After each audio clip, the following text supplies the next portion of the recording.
Hello everyone, nice to see you here.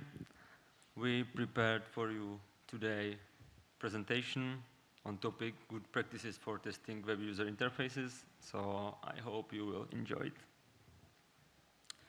Quickly about us, my name is Jašek. I'm originally from field of electrical engineering. For last several years I work as a software QE in Red Hat. My passion is test automation, cloud infrastructures, and DevOps. I'm an active open source contributor. I'm OpenStack Horizon core member, and occasionally check it as coach. And by the way, this is my first EuroPython. Hey everyone, this is Ashish Gupta and I am originally from Delhi, India. I also work with Red Hat and I have been open source contributor for some time, and I mainly contribute in various projects for OpenStack, majorly in OpenStack Horizon, OpenStack Tempest Testing Framework, and OpenStack Nova. So UI testing can be a pain, right? So that's what we have been facing in OpenStack Horizon, where our test suite was unstable and our tests were failing even though there were no product bugs or something like that. The technologies that we are going to talk about can be used across various projects,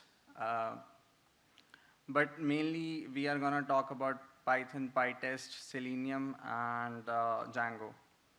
The presentation and examples we are going to use are from the open source and the cloud infrastructures. And with that, I'll hand it over to Jan. Okay, let's start with the slide. The difference between unit test and integration test. Decide what the tests are testing and keep the scope accordingly is a very important first step. Very briefly, unit tests are testing something small, independent, isolated part of an application. In UI, it can be web element, menu, or button for switching UI theme, change background color, change language, basically something that do not communicate with other parts. On the other side, the integration test, testing communication with two or more units or systems, and the communication is the main point of the test. But also we have tests, or we have parts that we need to test where we want to test something individual, but it requires communication with some other systems, usually other services in our case. But the communication itself is not the main part of the test. So we can work around it by various means, and it will be covered later in the presentation. It's quite easy to slide into merging those tests together, and at least from my experience, and inflate and overcomplicate the integration tests to the point where the test can look almost like end-to-end tests or user stories. And then they are, from my experience, significantly more unstable, and you can face random failures, timeouts, and basically something you don't want to deal with. Yeah. What I would like to mention is that when you testing something simple in web application that is deployed on sufficient hardware, you will probably not encounter those issues or not very often. But when we are talking about cloud infrastructures that can be scaled from super small to super huge, and there are a lot of services, a lot of high-load services, and also we are talking about open source project where the tests are running as a part of gating job. Also, the tests are running periodically, and the tests are running every time the new patch is pushed. And the main point in the open source, the tests are running on the server that is not easily accessible. So you can write the tests that are completely fine and working well on your environment. It can work well also in the jobs, but when the server where the tests are running is changed or is overloaded, then you can very often see random failures, timeout, that's basically hard to handle with. Yeah. So the main point of this presentation is to share with you our experiences that we were facing, the issue that we were facing, and the best practices that we applied to our test to eliminate those issues and make our tests as stable as possible. Okay. Using API calls to perform test setup, teardown, and verification.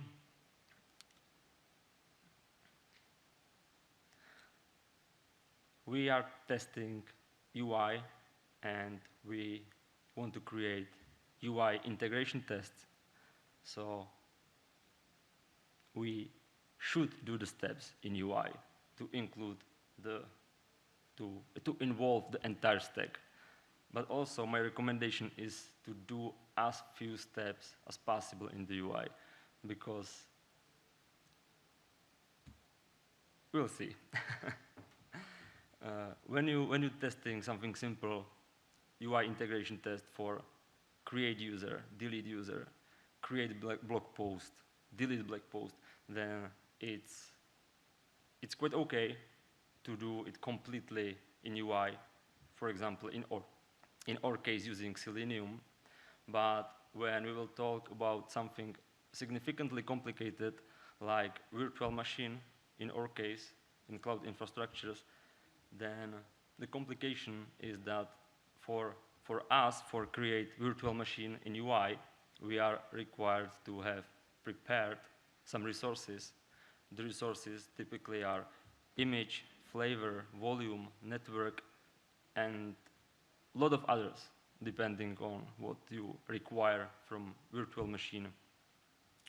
Of course, we can create everything that I mentioned in UI as a part of the test, but then it's what I mentioned in previous slide, the integration test that should create virtual machine turns into a huge end-to-end test that will cover multiple integration tests, multiple unit tests, and then we are at the place that I mentioned in the first slide. It's much more unstable. You can see timeouts, random failures, and when something fails, then it's significantly complicated to debug it and try to find what really is wrong, especially when the fail is at the start of the test. It can also cover the other issues. So the solution, at least from my point of view, is to use API calls as much as possible for covering everything that is not the specific part of the test that you need to test. So we create image using API call, flavor using API call, volume, network, and all the other resources. Then only the exact part of the test, which is create virtual machine, we do in UI using Selenium. So we involved entire stack. We testing UI integration test, and then the delete virtual machine, delete resources, everything is covered also using API calls.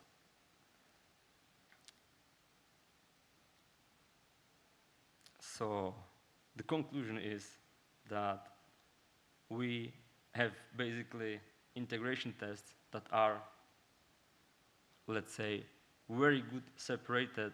We test integration tests one by one. For every single test, we create individually resources, and after the test is done, we delete those resources. So we have integration steps that ideally do not interfere each other. Yeah.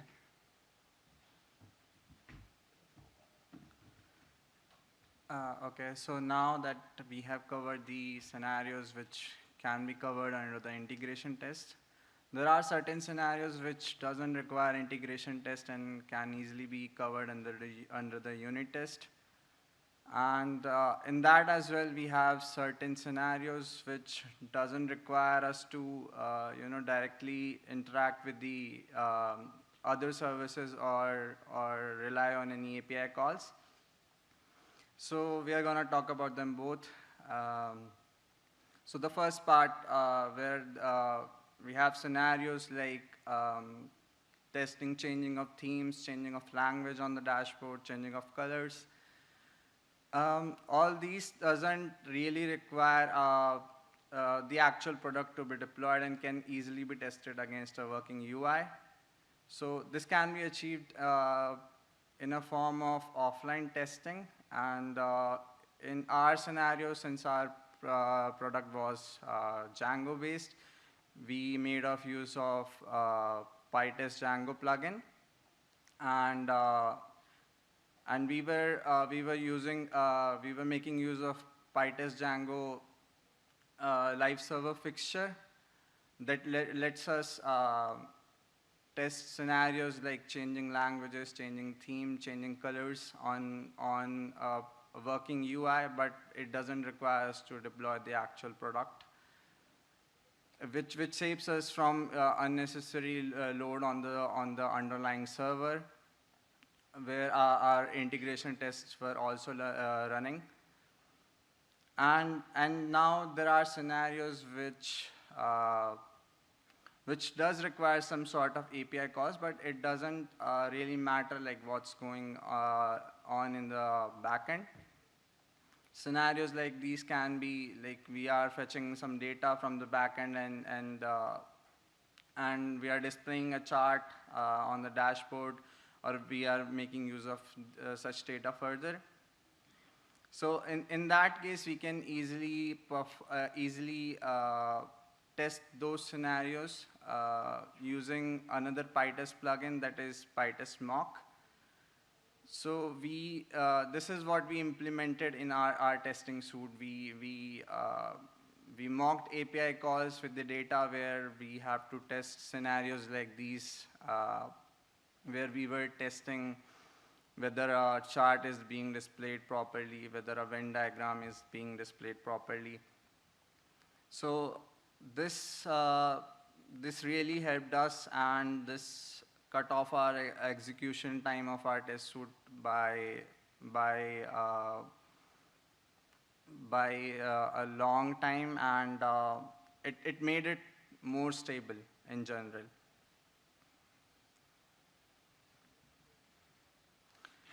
So we all would have heard about Fixture, and it has been used in PyTest for quite some time. But we introduced fixtures in our test suite some time back, and we have been making use of advanced features that fixtures provide. And this also helped us stabilizing our test suite. So fixtures lets us set up the resources that were needed by our test, and run our test using those resources, and at the end use the yield to clean up those resources. This let us any resources that was created by that particular test and does not directly impact any other tests which might fail due to previously left residue of that particular test. And it helps us running our tests in a clean way, and saved us from random failures. Also, Fixture has a big advantage that it can be scoped. It can be scoped for modules, for sessions, for functions.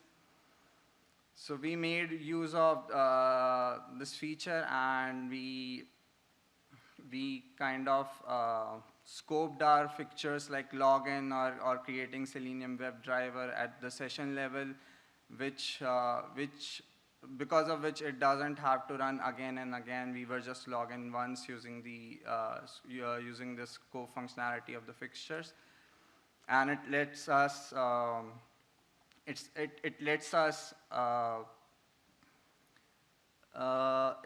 us cut our execution time by much, and it made it quite stable.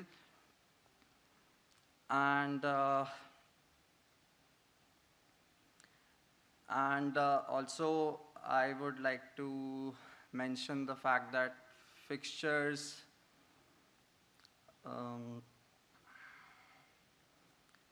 fixtures allows us to parameterize. We can, like, there are certain scenarios in our test cases where we needed to create multiple VMs. So using the parameterization feature of the fixtures, we were able to pass parameters to our fixtures and create more than 10 VMs at once, which we were doing in a different way earlier and causing our test to take more time and create random issues for us.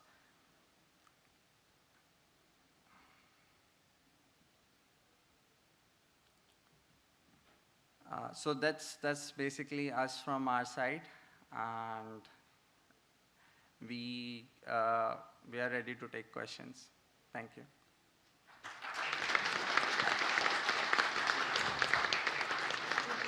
Yes, please. If you could please line up in the middle of the room to ask the questions, and we will address them one by one.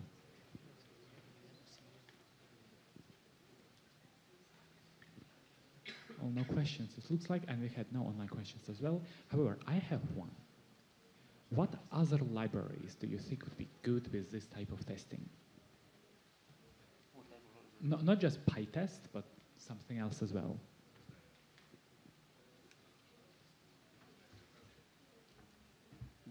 The question was about libraries.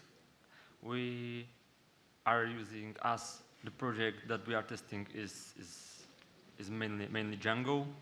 We are using PyTest as a main library for our tests, and we're trying to use everything that PyTest library offers to us, as were mentioned, the fixtures, and also, as was mentioned, we are using Django Live Server for, let's say, offline testing when we don't deploy the entire product. And also, as was mentioned, we using mocking, and yeah, that's all what we are using from the libraries. Very well. If there are no more questions, we shall reconvene after the coffee break. Thank you. Thank our speakers.